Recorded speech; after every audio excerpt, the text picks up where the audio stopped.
Hi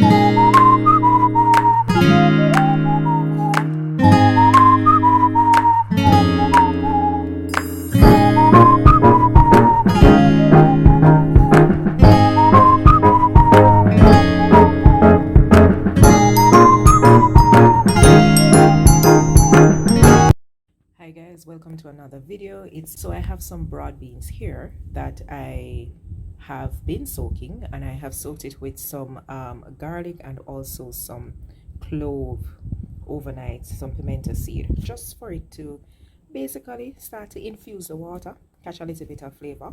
I'm going to be popping this on the stove top now. Now it's critical that the water that you soak in, you actually throw that off before you boil the peas. So I'm going to be cooking this.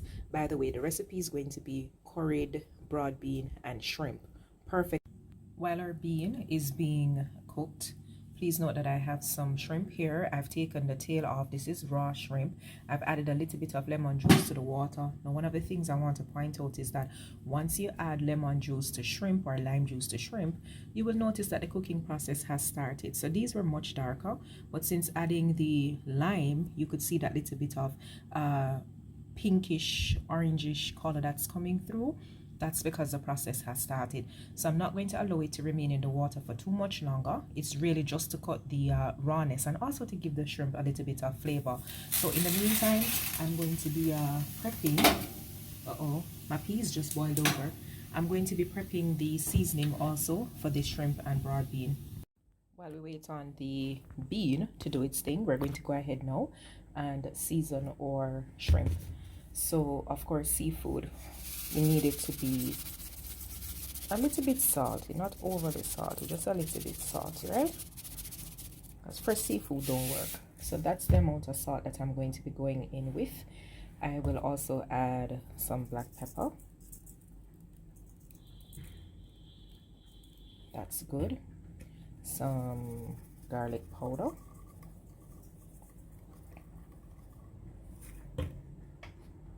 Ginger powder. And you could add fresh herbs as well if you wanted to, meaning just, grating the root yourself or doing whatever. Now you're going to be noticing that I'm putting in a lot of ginger. That's deliberate on my part because I feel like curry should have ginger. For the heat, a little bit of cayenne. When I'm going to be cooking this, I will be using some Scotch bonnet pepper as well, but just for the seasoning process, going in with some cayenne pepper. And I love the taste of Tony Chacher's Creole seasoning, and so because it's great on everything, I'm gonna be putting some on the shrimp. Not too much because this has a tendency sometimes to be salty. So that looks just about perfect. Now I'm also going to be going in to add some turmeric, ground turmeric that is. Now a lot of persons don't know that turmeric is one of the plants that's used in making curry powder. So if you are making a curry dish and you add turmeric, trust me, it's going to be flavor overload. All right, and then after adding the turmeric, I'm going to be adding, this is Better Pack curry. I don't mind it having a deep, rich curry flavor. That's okay for me. I just want to make sure that everything is nicely coated and that at the end of the day, the taste is going to be beyond amazing. Oh, one other thing that I want to add. Well, I could add this. I'll opt not to. I could add some, some pimento, some ground pimento. I could have added that, but I think I'll just use the berries when it's time for me to cook. So I'm going to go ahead now and I'm going to be mixing this around, ensuring that each piece of shrimp is coated with the seasoning.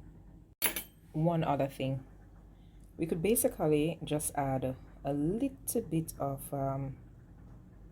olive oil, just about that, maybe one more. Yeah, that's good to go. This will aid in allowing the seasoning to stick to the shrimp. So you could use a fork or you could use your hands. Of course, put on a pair of gloves. That's always critical to get this going. We have our veg ready. This is going to be for the shrimp and bean. We're still waiting on the bean, by the way. Mighty God, soak or not soak, this black bean take long. In fact, I think the better suggestion might be, or maybe the best suggestion might be, if you have a crock pot, you may want to put it in there. Anyway, we'll have some onions. This is how I've actually gone ahead and cut them. I do have some garlic, some ginger, some pimento, some scallions, some red sweet pepper. If you zoom in right here, you're going to notice that I have a few pieces of scotch bonnet and of course thyme. In the meantime too, I have me some carrots that I have julienned, and I'm going to go ahead and prepare the other veg. So over here we have kale, and I also have some pak choy that I have washed off initially, and then I have it in some salt water. The salt will definitely kill anything that's on it that's not supposed to be there, and it's a good way to remove any form of pesticide that they may have sprayed or fertilizer that they may have sprayed on the plant. Additionally, you could have washed these with some baking soda water. All right guys, I'm gonna prep this up now. Okay, so the veg is already prepped, the seasoning is already prepped for the shrimp. So in the meantime, I'm going to be frying up some plantain. Key to this, I'm using coconut oil. I mean cold pressed coconut oil, all natural coconut oil. It smells so divine, and the flame is all the way down to low. That's the best way to fry plantain. If not, it's gonna fry up too quickly. And also midway, you want to flip this in the pot. Plantains are halfway, so notice I have flipped them. This is not a problem because before this is done, I will flip them again. The aim is that it will not be fully fried on one side before flipping. Okay, this is the best way to get the best results from fried plantain. I mean, by the way, you may have a different approach to doing it, but this is just how I do it. It smells really good, guys. So guys, guess what? Catastrophe. I had the bean boiling just a little bit too long, and so if you notice, some of the pieces are not as whole as this. Some of them are a little bit squished, but that's okay because guess what? It's all gonna go down, and what this is going to do is to really add body to the curry anyway, so it's really not so much of a big deal. But make sure you monitor your bean. Don't be doing everything. You won't waste any time in the same oil that was used to fry the plantain because there's still some left behind. That's the beauty of using things like coconut oil. We're gonna go in now with our shrimp.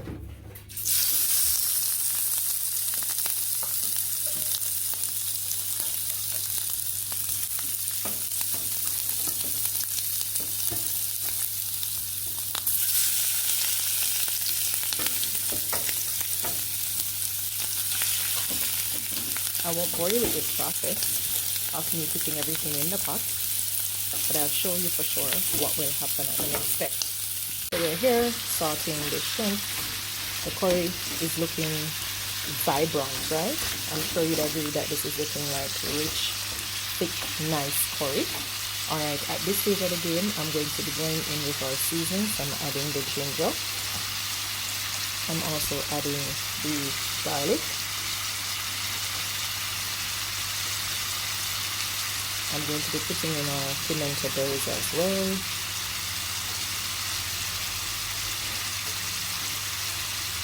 I'm going to add my thyme, scallion, some persons call this spring onion. I'm going to be adding in my pepper, which is the Scotch bonnet pepper. And I also want to add bits and pieces of sweet pepper. Alright. By the way, I have the stove at about medium high. That's where the flame is.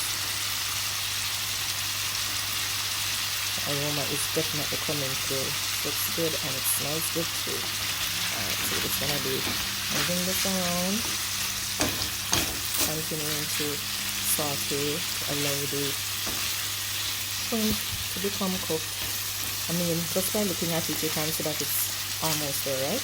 So the next stage of the game now is to add our broad beans. Once we add our broad beans, what we're going to notice, and I've added it to the pot here, is that the gravy itself or the sauce is going to start thickening. We want all of this to become incorporated in the curry goodness.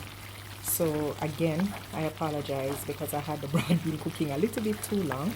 So some of them are broken up, but that's okay. The important thing is that it's all gonna go down. So we want this to become incorporated. Just gonna move it around. with great care, because again, we don't want the broad bean to become any further mashed or squashed or squished or whatever other word it is that you want to use. So we have our thyme or sweet pepper. Everything is in this now. We're gonna give it a little bit of taste because this is curry. We're gonna taste to see if our ginger, if it's kicking in it, because that's how I like it. And I'm also gonna be testing to see if it needs any more salt. While that's happening, just going in now, and I am adding some onions. Okay, adding some onions to the pot. This is gonna be good flavor, really nice. Okay, this promises to be a good meal, guys. Really good meal. Spray this up. Really, really, really good. Alright, so the sauce is here. It's thickening. I'm gonna cover this maybe for about 2 minutes. 2 minutes the most. And then it's ready. Ready to be devoured.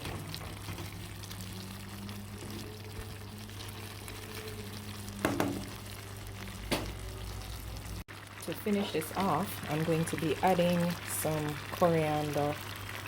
So just some coriander leaf. As you can see here, the coriander leaf is really grassy and citrusy in flavor.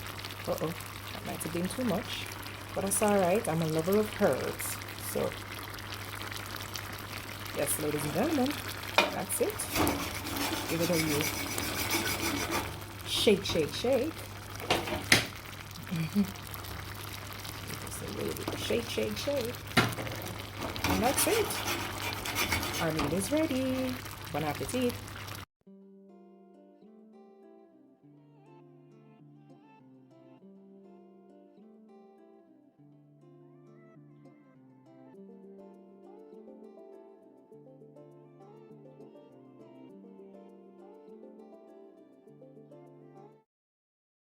All aboard cause the road I go start crash. Strap in safe for the engine start up. Good food me a break can't get enough. It's vibing with Via. So grab your phone, grab your tablet. I just say can't miss. It's vibing with Via. Hey guys, so here we have it. This is our finished product. It has already been plated. So we have our stir-fried veg, we have our shrimp with broad bean, a little bit of potato salad, plantain, and of course our rice. Thank you so much for watching. Remember to like, share, comment, and subscribe. And of course, see you in the next video.